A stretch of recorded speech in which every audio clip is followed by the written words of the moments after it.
Един клиент ме попита колко ще струва услугата ми. 40 лева, отвърнах му аз. Защо е толкова скъп твоя труд, попита той. Вие колко мислите, че струва? Дайте оценка на труда ми. Отвърнах. Максимум 20 лева, отговори той.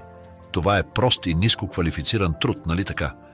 За 20 лева може да го направите и сама, предложих аз. Но аз не зная как. За още 10 лева ще ви науча как да го направите. Така, освен че ще спестите 10 лева, ще получите знанията за следващия път, когато ви е необходимо. Струва ми се правилно, съгласи се той. За да започнете, имате нужда от уреди и инструменти, казах му аз. Но аз нямам цялото това оборудване и не мога да купя всичко това. Тогава за още 20 лева ще ви дам под наем необходимите уреди и инструменти, за да можете да започнете работа.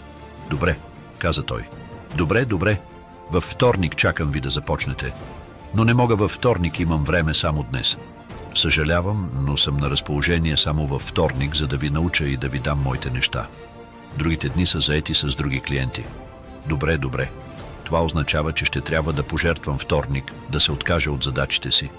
Забравих. За да си свършиш работата сам, трябва да платите и за непродуктивните фактори. Така ли? Какво е това? Ток, вода, гориво, препарати? Не. Но само за да изпълня тези задачи ще похарча повече пари и ще изгубя много време. Имате ли ги? Добре, ще намеря време.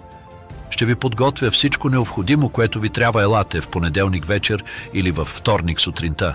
Ще трябва да дойдете до 6. Не забравяйте да сте на време. В 6? Не. Твърде рано е за мен. Свикнах да ставам по-късно. Знаете ли, мислех си. По-добре да свършите работата. Предпочитам да ви платя 40 лева. Ако аз го направя, няма да е перфектно и ще ми струва много повече. Когато плащаш за работа, особено ръчно изработена, плащаш не само за използвания материал, но и знание, опит, проучване, инструменти и услуги, време, отчетност, професионализъм, точност, патенти, жертви, безопасност